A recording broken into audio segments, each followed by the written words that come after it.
We're in the midst of a special miniseries titled the A.R.T, the Art of Everyday Diplomacy.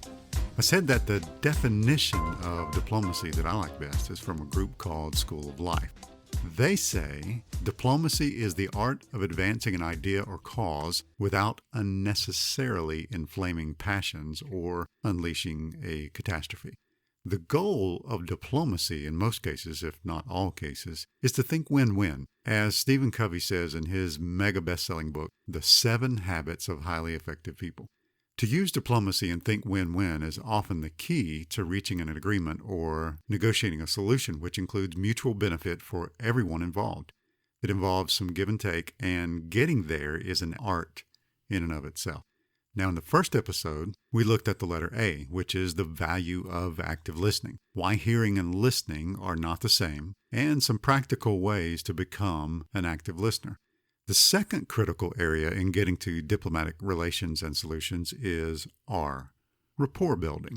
Nicholas Boothman, author of How to Make People Like You in 90 Seconds or Less, says the secret of success is not very hard to figure out.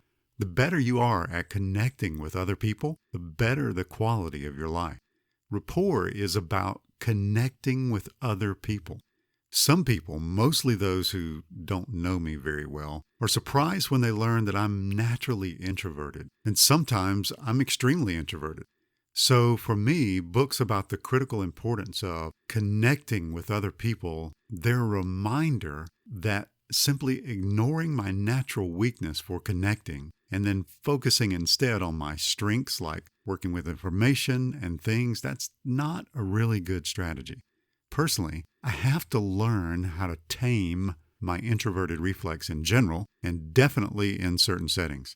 I've spent a lifetime working on that, and I still have an awful lot to learn.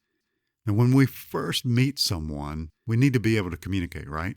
But between that initial meeting, that coming together, and communicating, that's what Boothman refers to as that 90-second land of rapport. The word rapport stems from the French verb rapporter. The word literally means to carry something back. So, in the sense of how people relate to each other, it means that what one person sends out, the other person sends back. In other words, it's being in sync, in harmony. But here's the important point about that harmony. It takes a little bit to get there.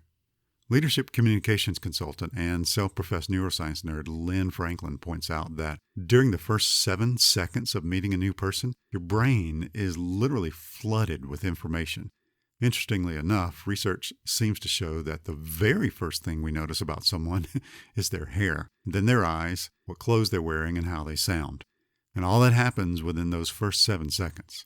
Now, that may not seem like much to you, but it's a tremendous amount of new data that's being processed. So our brains are literally overloaded. Think of it like a symphony warming up. It's a cacophony of noise. In this case, visual and audible noise. And both your brain and the other person's brain are flooded with this noise. Now, sometimes the noise just never stops, and you find yourself looking for a chance to just get away. But other times, the noise suddenly begins to synchronize and harmonize, and it's almost like magic. But it isn't magic, it's rapport. The key to establishing rapport with strangers, Boothman says, is to learn how to become like them. It's about finding common ground and focusing temporarily, of course, on that thing that makes you like the other person in some way. And what one person sends out, the other person sends back.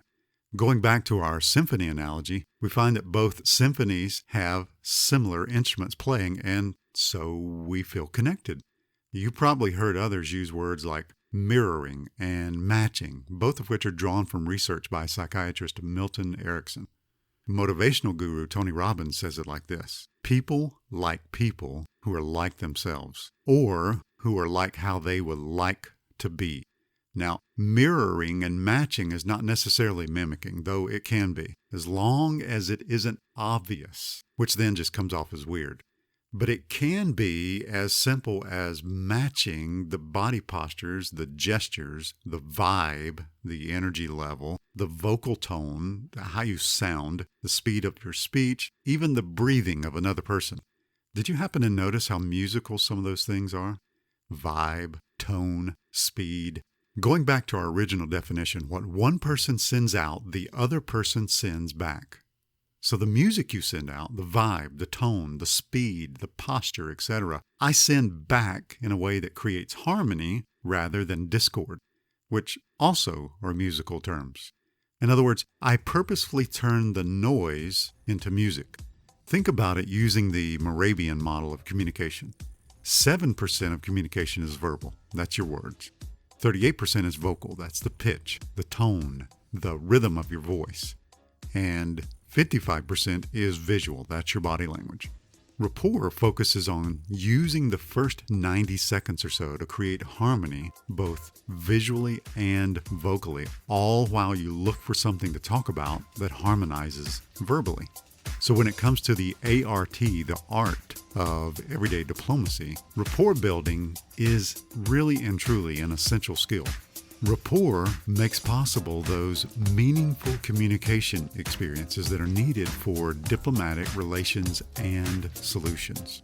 And if you're a natural introvert like me, then you can certainly stand to increase your rapport building skills and maybe, just maybe, stick the landing during your next diplomatic test.